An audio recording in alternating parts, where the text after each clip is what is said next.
네, 전 국민이 긴장하게 되는 아침입니다. 박근혜 전 대통령의 소환 조사가 임박했습니다. 오늘 조사 핵심 쟁점은 무엇인지 짚어보겠습니다.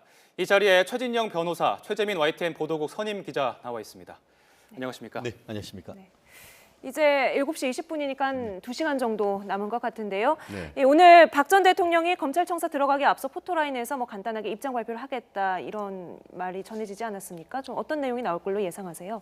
그렇습니다. 어제 손봉규 변호사가 그렇게 밝힌 내용인데요. 사실 검찰청사에서 할 것인지 안 그러면은 삼성동 자택에 살 것인지 네. 추미애 관심사였는데 아마도 포토라인에서 할 가능성이 지금 큰 것으로 보입니다. 일단 지난 10일 삼성동 자택에서 도착했을 때 시간은 좀 걸리겠지만 진실은 밝혀질 것이라는 메시지를 내놨었는데 당시에는 국민 여론이 좋지 않았던 것도 사실입니다. 그래서 오늘은 국민에게 아마도 송구스럽다라는 대국민 사과 메시지가 들어가 있겠지 않겠는가라는 조심스러운 예상도 해볼 수가 있고요. 예. 하지만 여전히 혐의를 부인할 가능성은 여전히 크다고 볼 수가 있습니다. 참고로 노태우 전 대통령은 1995년 11월 달에 대검찰청 포토라인에 서서 국민에게 죄송하다라고 이렇게 얘기를 했고요. 2009년 노무현 전 대통령도 대검 포토라인에 서서 면목이 없다라는 말을 남겼습니다. 검찰청사에서 조사는 받지는 않았지만은 전두환 전 대통령 같은 경우에는 안양 교도소로 바로 압송이 됐기 때문에 이른바 검찰에서 출장 조사를 했었습니다. 그래서 2년 후에 교도소에서 나오면서 여러분들은 여기에 이제 감옥에 가지 말라라는 이런 얘기를 남기기도 했었습니다. 예. 네. 보통 거물급 인사가 조사를 받게 되면은 검찰 수뇌부와 티타임을 갖게 되지 않습니까? 네, 그렇습니다. 어떤 사람과 티타임을 갖게 되고 또 어떤 이야기가 오가게 될 것 같습니까? 보통은 예전의 선례를 보면요, 예전 중수부에 갔을 때 2009년대 노무현 전 대통령은 당시 수사 책임자였던 이인규 대검 중수부장과 티타임을 약 한 10여 분 가량 나눈 뒤에 본격적인 조사에 들어갔었던 것으로 보이고요. 오늘도 아마도 특별 수사본부장인 이영렬 중앙지검장이나 안 그러면은 노승권 서울 중앙지검 1차장과 티타임 10분 가량 나눌 것으로 보입니다. 네, 이런 티타임을 갖는 게 별다른 특례라고 좀 봐야 될까요? 좀 그런 건 없습니까? 결국 이번에도 완전히 정해진 건 아니다. 경우에 따라서는 티타임을 가질 수도 있다라는 얘기가 나오고 있는데 그와 같은 것은 한마디로 전 대통령에 대한 약간의 예우 차원 그리고 또 오시는 분 같은 경우에는 검찰에 왔을 때 상당히 긴장할 수밖에 없지 않습니까? 그렇기 때문에 약간 완충지대를 두는 그런 의미가 있는 것 같습니다. 다른 일반 사건에서 중앙지검장이나 차장이 직접 나가서 하는 케이스는 없죠.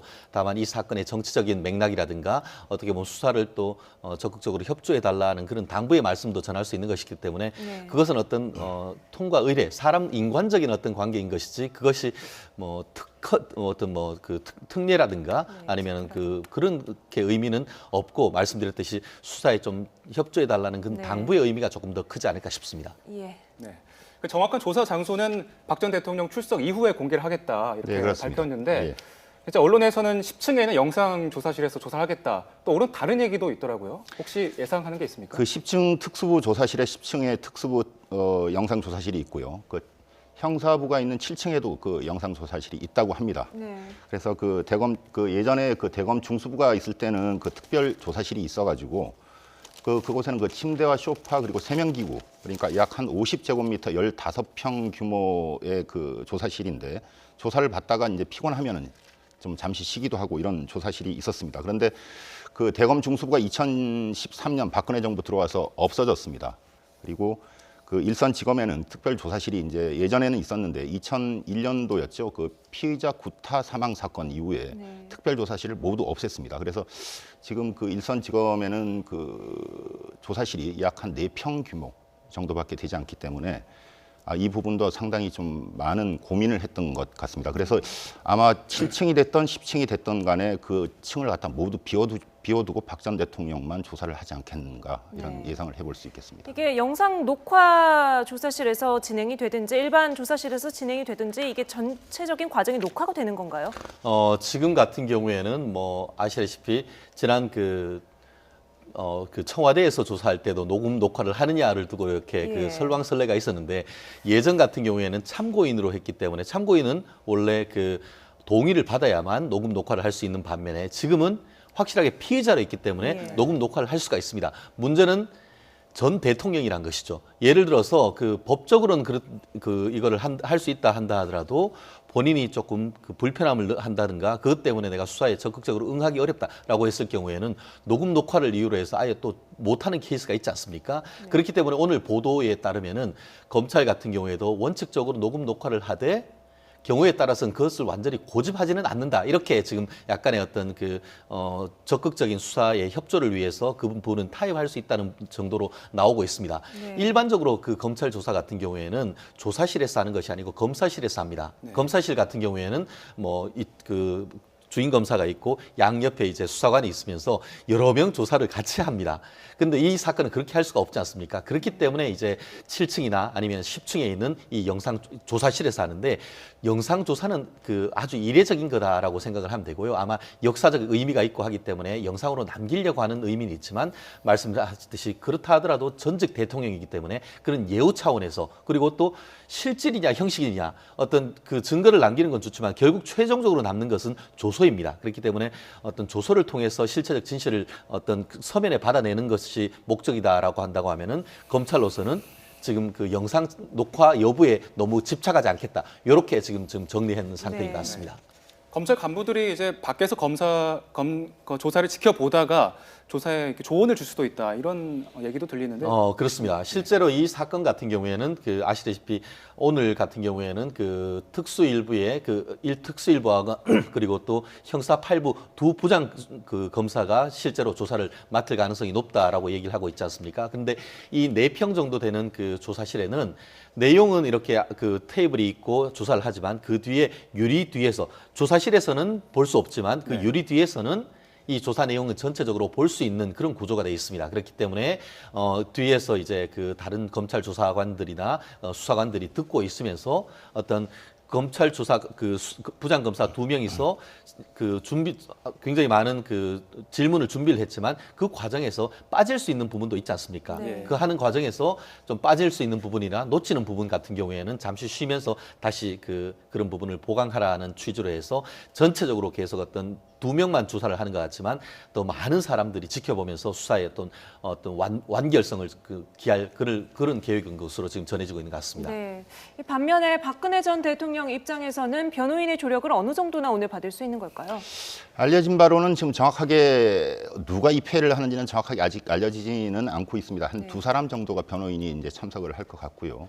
거기에서 이제 참석을 해서 직접적으로 어떤 변호인이 이렇게 뭐 대답을 하십시오라고는 얘기를 할 수 있는 부분은 아니고요. 근데 다만 이제 그 부분이 좀 검찰에서 조사를 할 때 조금 무리한 부분이 있다라든가 이렇게 좀 불리한 부분이 있다라든가 그런 것들은 이제 조언을 해주는 정도가 될 것 같습니다. 다만 그 부분과 관련해 가지고는 조금 의견이 다를 수는 있습니다. 무슨 말씀이냐면은 수사기관 입장에서는 변호사가 옆에 같이 있는 것을 입회라고 합니다. 예. 그 반면에 변호사들은 그건 입회가 아니고 이른바 참여라라고 얘기를 합니다. 무슨 말씀이냐면은 입회란 것은 우리가 계약할 때 입회인 어떤 특별한 권한이 있는 사람이 아니고 그것을 마치 증인처럼 옆에서 지켜본다는 그런 의미가 있는 반면에 변호사들은 특히 변호인인 변호사들 같은 경우에는 수사에 참여한다라고 하죠. 마치 미국에서의 어떤 그 영화에서 보듯이 진술을 함에 있어서 하나하나에 대해서 조언을 할 수 있다라고 지금 얘기를 하고 있습니다. 그래서 지금 실무적인 입장에서는 그 검찰 같은 경우에도 변호인 입회에 관한 규칙이라고 해서 어떤 질문을 했을 때 하나하나 그 변호사들이 끼어들지 못하도록 하는 것이 지금 그 법은 아니고 법원 검찰 내부의 내규는 그렇습니다. 그렇지만 변호사로서의 어떤 변호인으로서의 헌법상의 어떤 변호인의 조력을 받을 권리, 그걸 강조하는 변호사들 입장에서는 이거는 단순한 입회가 아니고 옆에서 피의자가 조사를 받을 때 적극적으로 개입을 할 수 있다라고 해서 그와 같은 것들이 실제로 실무상에 있다 보면은 그런 조사 참여냐 입회냐를 두고 서로 이렇게 다투는 케이스도 많습니다. 네. 경우에 따라서는 지금 유영하 변호사님 그리고 보도에 봤더니만 검찰 출신인 정장현 변호사님이 참여를 한다라고 하는데 아마 박근혜 전 대통령이 질문하고 답변하는데 마구 끼어들지는 않을 겁니다. 의뢰인 자체가 대통령이기 때문에 다만 어떤 사실관계를 두고 굉장히 다투는 그런 상황 속에서는 변호인들도 박근혜 전 대통령에게 조언을 하는 그리고 또 경우에 따라서는 하나하나 조언을 하진 않습니다만 어떤 13개 어떤 피의 사실 중에 하나가 끝나고 다른 걸 할 네. 때는 잠시 좀 쉬겠다라고 하면서 휴게실에 가서 사실에 대해서 한번 좀 정리를 하고 다시 들어오는 그런 것은 일반적으로 우리가 수사를 참여하는 하는 가운데도 종종 있는 그런 상황이라고 네. 보면 좀 이해가 쉬울 것 같습니다. 지금 말씀하신 그 변호인단들이 대부분 탄핵 심판 대리인단이 많이 포함이 돼 있잖아요. 네네. 예. 그분들이 이제 중점적으로 좀 전략적으로 접근하는 방법은 이번에 어떤 게 있을까요? 그렇습니다. 일단 그 변호인단 같은 경우에는 탄핵 심판 절차에서 참여하셨던 분들이 실체적 진실을 굉장히 많이 알고 있지 않습니까? 지난 네. 그 12월부터 해서 지금 2월 달까지 모든 일들을 했기 때문에 사실관계를 굉장히 많이 알고 있습니다.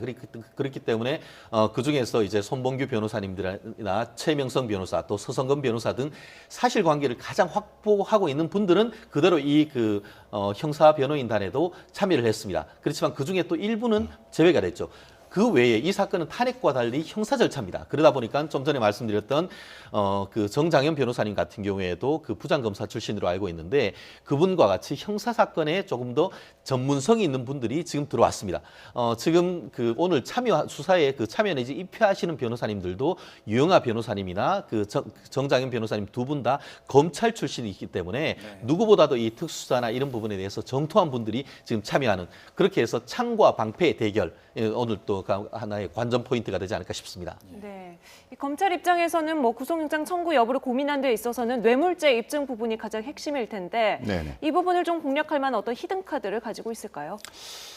아무래도 그 점이 지금 뇌물죄가 이번 그 수사의 그 성패를 좌우한다라고 볼 수가 있겠습니다.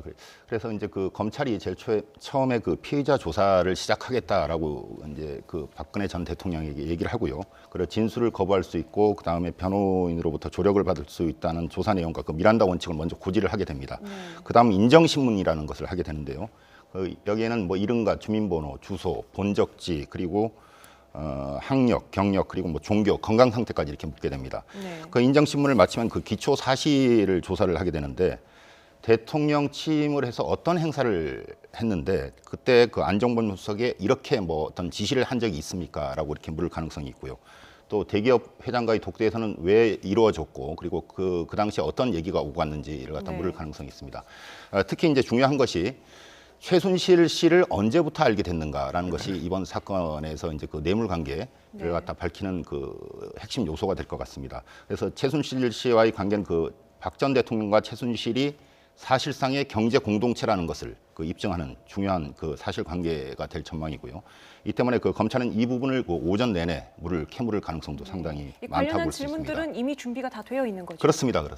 그래서 그 아무래도 그 이번에서 또 다른 히든 카드는 안종범 전 수석의 39건의 그 업무 수첩이 되겠고요. 예. 또한 그 정호성 전 비서관의 녹음 파일도 될 수 있겠습니다. 네. 네. 자, 오늘 조사 누가 진행을 할지도 굉장한 관심입니다. 이제 미리 언론에 나왔는데 한웅재 형사 8부장 검사 이원석 네네. 특수 1부장이 이제 돌아가면서 검사를 맡는다고 알고 있는데 이분들 어떤 인물입니까? 그렇습니다. 그 말씀하신 대로 그 한웅재 그 형사 8부장 같은 경우에는 미르 K스포츠대단 해서 이른바 이영렬 특수본의 수사의 핵심이었죠. 네. 그렇기 때문에 미르와 K스포츠대단에 773억 원의 돈을 모은 것을 그 직권남용 권리행사 방해죄로 재판에 넘긴 그 장본인입니다. 그렇기 때문에 오늘 수사 같은 경우에도 그 말씀하셨듯이 형사 8부장인 한웅재 검사 그리고 또 특수 1부장인 그 이원석 검사 두 명이 지금 돌아가면서 조사를 하고 있다라고 얘기를 하고 있는데요. 네. 오늘의 수사의 가장 큰 줄기 13개 중에 가장 큰 핵심은 이 박근혜 전 대통령의 뇌물 혐의 그리고 또 박근혜 전 대통령의 이 블랙리스트와 관련되는 직권남용 혐의 이 두 가지가 가장 중요하고 오늘 그 9시 30분에 도착을 하면은 그 두 개를 기준으로 해서 끝난다라고 하면은 오늘 수사에 사실은 7분 응선을 넘었다 이렇게 얘기를 할 수도 있는 것 같은데요. 네. 말씀드렸듯이 그 삼성의 이 그 뇌물죄와 관련해 가지고도 아시다시피 두 개의 줄기가 있습니다. 이 삼성 뇌물죄와 관련해서 지금 토탈에서 433억인데 그중에 200여억 원은 미르와 K스포츠 재단의 재단 출연금을 이른바 제3자 뇌물죄로 그 기소를 했는 부분이 있지 않습니까? 예. 그 부분에 대해서는 그 한웅재 그 형사 8부 부장 검사가 조사를 할 것입니다. 그리고 네. 그것 이외에 삼성과 관련해 가지고 최순실 삼성 박근혜 대통령과 관련해서 그 삼성이 그 200여억 원을 그 최순실의 회사로 알려지는 비데코리아에 어떤 그 200여억 원을 주기로 약속을 하고 실제로 한 8, 90억 원을 지원했는 그 사건과 관련해 가지고는 그 이원석 특수 1부장이 지금 조사를 할 것으로 지금 알려져 있는 것 같은데요. 네. 말씀드렸듯이 지금 그 한웅재 검사 같은 경우에는 그 특수본에서 재판에 넘기면서 박근혜 전 대통령과 최순실 씨와의 공범을 그 입증할 수 있는 증거는 차고도 넘친다라고 했던 그런 부분이기 때문에 네. 이 사건의 실체적인 진실을 누구나 보다 잘 알고 있는 사람일 겁니다. 그렇기 때문에 오늘 그 한웅재 검사가 그 미르와 K스포츠 재단의 종전 같은 경우에는 아시다시피 그거를 직권남용 권리행사 방해, 한마디로 돈을 준 기업은 피해자이고 박근혜 전 대통령이 강요해 있는 사람이다라고 조사를 받았는데, 그 반면에 이 그 특검 같은 경우에는 그것을 뇌물로 기소를 했지 않습니까? 그렇기 때문에 두 줄기로 조사를 할 겁니다. 일단 기존에 작년 10월, 11월, 12월 달에 했던 것처럼 이것이 강요죄에 해당하는지에 대해서 한번 확인하고, 또 뇌물죄에 해당하는지 여부에 대해서 아시다시피 대가성이 있었느냐, 아니면은 그 부당한 청탁이 있었냐, 그 부분을 한웅재 그 8부장 검사가 조사를 하고, 그렇게 난 다음에는 말씀드렸듯이 특수 1부장인 이원석 검사가 이 삼성이 이게 그 뒤에서 비타나 V나 뭐 이런 그 명마들을 사가지고 지원했는 그런 관계를 하나하나 조사를 할 것인데 네. 시간이 얼마나 걸릴지 지금으로서는 단정하기 어려운 상황이 아닌가 싶습니다. 네. 알겠습니다. 지금 저희 화면 왼쪽에는 박근혜 전 대통령의 삼성동 자택 상황이 나가고 있고요. 오른쪽 상단에 지금 서울중앙지검 앞 상황이 나가고 있습니다. 자택 앞에는 경찰들 상당히 많이 보이고, 뒤쪽으로 태극기를 들고 있는 박 전 대통령 지지자들도 보입니다. 아까 저희 현장 기자가 새벽 5시쯤에 박 전 대통령 자택에 불이 켜졌다, 이런 이야기를 전해주기도 했고요. 지금 시간이 7시 40분이니까 곧 있으면 9시 조금 넘으면 집에서 출발할 것 같은데요. 9시 한 15분쯤이 되지 않겠는가 싶습니다. 네. 그래서 지금 현재로서 가장 유력한 경로가 저기서 빠져나가서 그 코엑스 쪽으로 나가서요. 네. 그래서 그 인터컨티넨탈을 돌아서 종합운동장역이죠. 삼성역이죠. 삼성역에서 돌아서 테헤란로로 해서 그 강남역을 지나서 바로 가면은 약 한 5, 6km밖에 되지 않기 때문에 네. 아마도 한 10분 정도면 도착하지 않을까, 검찰청사에. 그래, 25분쯤, 27분쯤이면은 아마 박 전 대통령이 검찰청사에서 모습을 드러낼 것으로 보입니다. 아주 큰 소리나 소동은 없어 보입니다만 여전히 지지자들이 태극기를 들고 자택 앞에 모여 있습니다. 평소 모이던 숫자보다 조금 더 많다고 아까 현장 기자가 전달을 해줬고요. 박 전 대통령 같은 경우에는 어떻습니까? 그 대선 후보 당시 토론회 상황 같은 거를 복기를 해보면 어떤 압박 질문에 아주 유연하게 대처하는 그런 모습을 보이지는 않았거든요. 오늘 조사에서 좀 어떤 모습을 보여줄까요? 그렇습니다.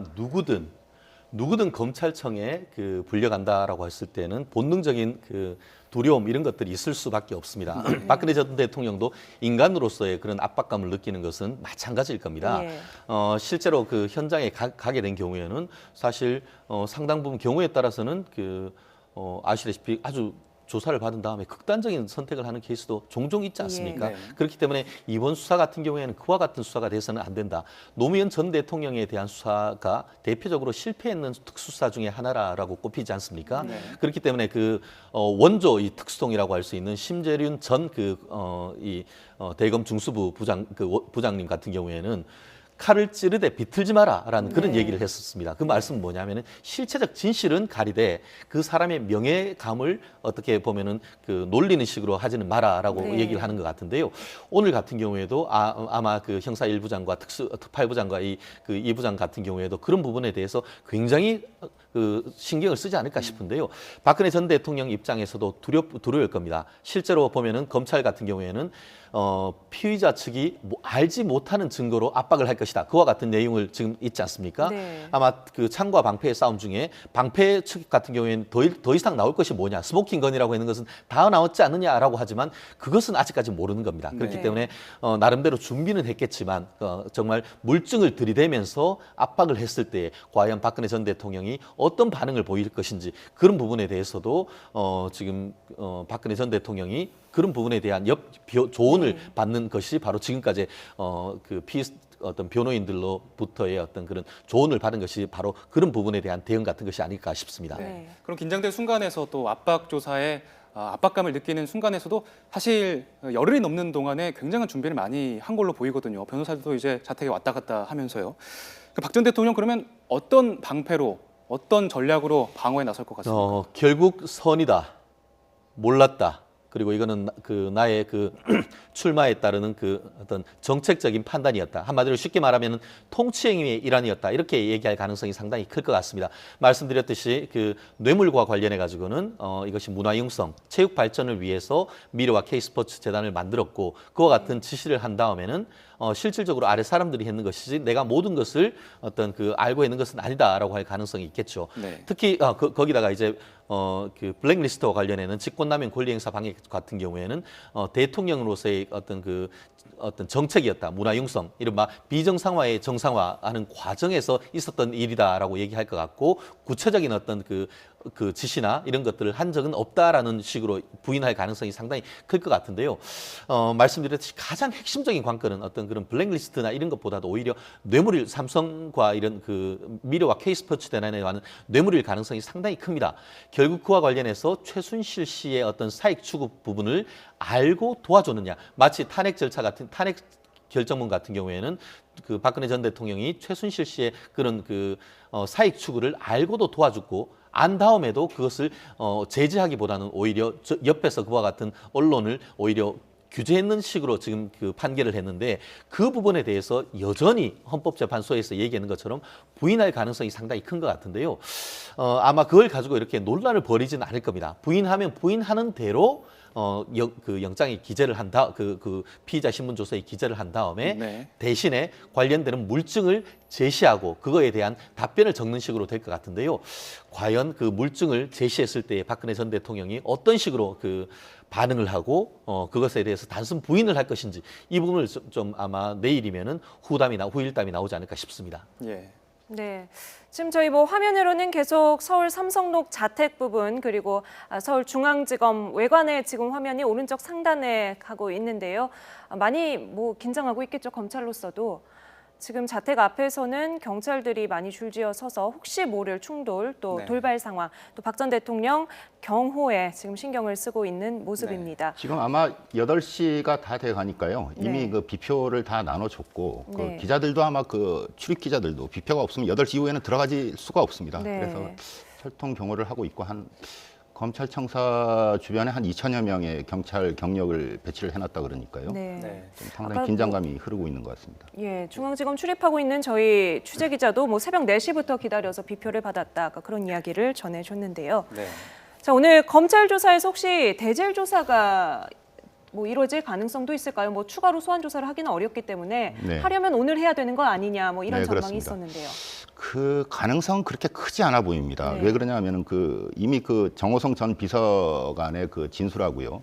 안종범 전 수석의 진술 그리고 업무수첩에 그리고 여기에 정호성 전 비서관과 대통령과의 통화 내용까지 다 들어 있어 가지고 그래서 박 전 대통령이 이 부분을 부인을 하더라도 네. 이미 증거는 검찰 표현대로라면 차고 넘친다라고 네. 볼 수가 있습니다. 굳이 지금 현 시점에서 대질 조사를 할 필요는 없다고 이제 보여지고요. 아까 변호사님 말씀하셨지만은 아마도 박 전 대통령이 이 부분에 대해서 어떤 부분에 대해서 혐의를 부인을 하면은 부인하는 대로 그리고 거기에 대한 말씀드렸던 그런 증거들을 들이대고 어떻게 생각하십니까? 그럼 네. 그 부분만 적고 빠르게 조사가 진행될 가능성이 있고요. 그럼에도 대질 조사를 만약에 한다고 하면은 이재용 부회장과 그리고 안종범 전 수석, 최순실 씨 정도가 될 것 같은데 네. 그 중에서도 핵심 이재용 전 삼성 부회장과 최순실 씨는 다 모든 부분을 박 전 대통령하고 부인을 하고 있기 때문에 대질을 갖다가 해도 크게 검찰에서 건질 가능성은 없다고 봅니다. 그래서 시간적인 제약도 있고요. 아마도 한다 그러면은 안종범 전 수석이 되지 않겠는가라는 예상을 해볼 수가 있겠습니다. 대질과 관련해서는 원래 대질은 첫 조사에서 하는 것이 아니고 조사와 조사가 끝나고 나면은 그중에 다른 사람과의 어떤 진술이 엇갈리는 부분을 확인하는 차원에서 대지를 하는 겁니다. 아시다시피 오늘 같은 경우에는 13개의 어떤 피의 사실에 대해서 조사를 하기 때문에 박근혜 전 대통령에 대한 조사만으로도 사실 그 시간이 부족할 가능성이 크죠. 그렇기 때문에 일반적인 수사 관행에 비추어서 오늘 대지할 가능성은 사실은 없다라고 보는 것이 맞을 것이고, 실제 그 부분과 관련해서 어제 기자간담회에서 노수근 1차장에게 기자들이 2가지를 물었습니다. 무슨 말이냐면 대놓고 대지를 합니까 했더니만 그럴 가능성은 없다 이렇게 하니까 그 옆으로 이렇게 애둘러서 뭐라고 하면 혹시 내일 최순실 씨나 다른 사람을 소환을 합니까? 그 말이 결국은 대지를 하느냐, 네, 하느냐 거죠. 그렇게 다시 이렇게 물었는 것 같은데 내일은 특별히 그 부를 사람은 없는 것으로 알고 있다라고 했는 것도 결국은 다른 사람을 불러야 대질 조사를 한다는 차원에서 대질 조사할 가능성은 현저히 떨어지고, 또 조금 더 그 다른 이유에서 봤을 때 과연 대질 조사를 하는 것이 전 대통령에 대한 예우 차원에서 가능한가, 이 부분이 있는데, 이 부분은 그 2009년에 노무현 전 대통령에 대한 수사를 했을 때도 박연차 게이트라고 해서 돈을 준 사람이 박연차였고 그때 그 대검 중수부에 박연차 씨가 나와 있었습니다. 그럼에도 불구하고 노무현 전 대통령 측이 그 부분에 대해서 좀 불편함을 토로를 했고, 그래서 대질이 이루어지지 않았습니다. 그렇기 때문에 설령 오늘 같은 경우에는 아마 대질이 현실적으로 이루어지기 어렵고, 그렇다고 하면은 다음번에 다시 불러서 대질을 하느냐 했을 때는 한 번으로 오늘 조사를 끝낸다라는 취지에서 봤을 때는 현실적으로 그 대질 조사가 이루어질 가능성은 낮고, 말씀드렸듯이 만약에 필요하다라고 한다고 하면 오늘과 같은 오늘 이와 같이 또 한 번 또 다시 출석을 하는 과정이 또 홍역을 치러야 되기 때문에 이와 같은 어떤 정치적 논란을 일으켜가면서 그 검찰청이 다시금 대지를 위해서 소환할지에 대해서는 조금 가능성은 조금 낮지 않을까 그렇게 생각을 합니다. 만약에 박 전 대통령이 대지를 하겠다라고 하면은 그거 해야 되는 거 아니에요? 그렇죠. 그렇다고 한다고 하면 오히려 적극적으로 나의 어떤 방어권 보장을 위해서라도 해달라. 경우에 따라서 아시다시피 나의 결백을 위해서 거짓말 탐지기도 조사를 해달라라고 하지 않습니까? 그런 식으로 한다라고 한다고 하면은 뭐 검찰로서는 그것을 거부할 일은 없겠죠. 근데 말씀드렸듯이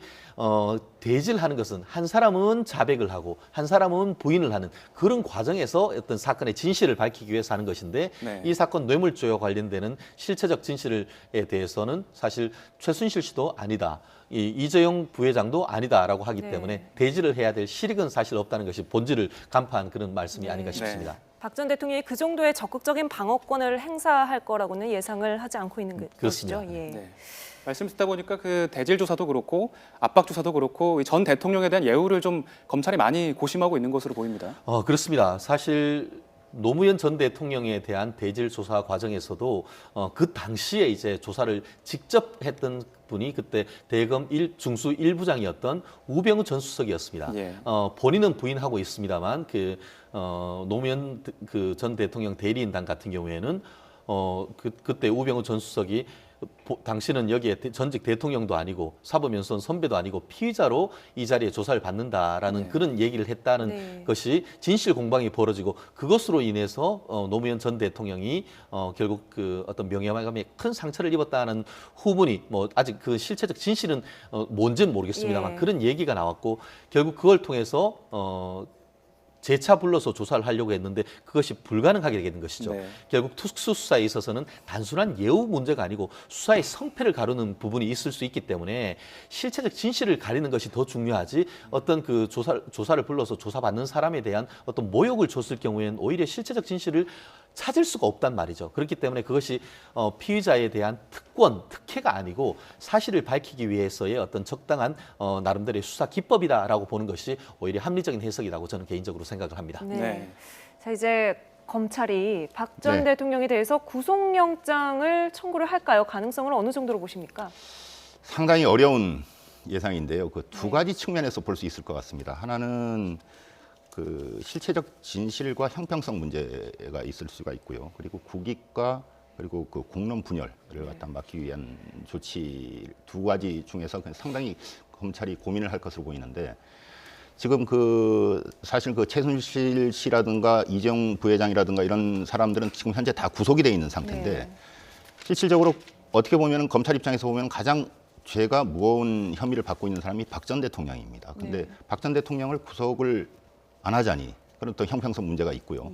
그렇다고 해서 그 전직 대통령까지 지낸 분을 뭐 있다가 그냥 그 혐의가 있다고 해서 덜컥 그냥 구속영장을 청구를 해버리면 지금 현재 그 태극기하고 촛불하고 상당히 그 공론이 분열돼 있는 상태인데 이 부분도 상당히 고민되는 부분일 것 같습니다. 그래서 이 부분은 일단은 조사를 해봐야 할 것 같고요. 하지만 검찰 입장은 단호합니다. 그 법과 원칙에 따라서 처리를 한다라는 원칙은 뭐 서 있는 것 같습니다. 네, 뭐 법 쪽에서는 점쳐지는 뭐 어느 쪽이 조금 더 가능성이 높다 이런 게 있습니까? 법 쪽에서는 기본적으로 검찰에서는 영장 청구할 가능성이 조금 더 높지 않을까 그렇게 네. 그 점치는 것 같고 다만 영장을 청구한다 하더라도 발부하는 주체는 지금 현재로서는 법원 아니겠습니까? 예. 법원 같은 경우에는 영장 발부를 놓고 굉장히 고민할 것이다. 이런 정도의 어떤 그 예측이 아닌가 싶습니다. 아시다시피 지금 그 영장 발부하기 위해서는 3단계를 거쳐야 됩니다. 첫 번째 범죄 혐의가 소명이 돼야 되고 그 두 번째 그 구속 사유는 세 가지인데요. 주거가 부정한다든가 아니면은 도주 우려가 있다든가 아니면은 증거 인멸의 우려가 있다라는 해야 되는데 지금 그 검찰 입장 같은 경우에는 범죄에 소명할 거는 차고도 넘친다라고 하기 때문에 범죄 소명은 검찰로서는 그 스스로 인정할 것이고 법원 같은 경우에도 관련되는 분들이 많이 구속됐지 않습니까? 그렇기 때문에 범죄 소명에는 큰 무리가 없다라고 볼 가능성이 크겠죠. 그런데 구속 사유와 관련해 가지고는 대통령 같은 경우에는 지금 뭐 사저에서 나오지도 않는 상황 속에서 도주 우려가 있다거나 아니면은 주거가 부정하다거나 할 수는 없겠죠. 네. 다만 제가 봤을 때는 이 증거인멸의 우려가 있는지 이 부분과 관련해 가지고는 범행을 전체를 부인하고 있지 않습니까? 범행을 부인할 때는 증거인멸의 우려가 있다라고는 보통 판단을 합니다. 그렇지만 이미 관련되는 사람들이 모두 다 구속이 돼 있고 대부분 지금 압수수색, 청와대 이외에는 압수수색이 다 돼 있는 입장에서는 사실상 증거인멸의 우려가 있다고 볼지에 대해서도 상당히 의문입니다. 더 나아가서 과연 그와 같은 것이 인정된다 하더라도 구속의 필요성이 있느냐. 전직 대통령에 대한 예우 문제나 이런 부분이 관여되기 때문에 결국 구속 사유가 인정되는지 구속의 필요성이 있는지에 대해서는 아주 고민할 수밖에 없는 그런 상황이 아닌가 싶습니다. 네. 아무래도 조기 대선을 앞두고 또 전직 대통령 구속이라는 카드를 꺼내기도 좀 정치적으로 쉽지 않을 것 같긴 합니다. 네. 네, 지금까지 최진영 변호사 그리고 최재민 YTN 보도국 선임 기자와 함께 이야기 나눴습니다. 두 분 오늘 말씀 감사합니다.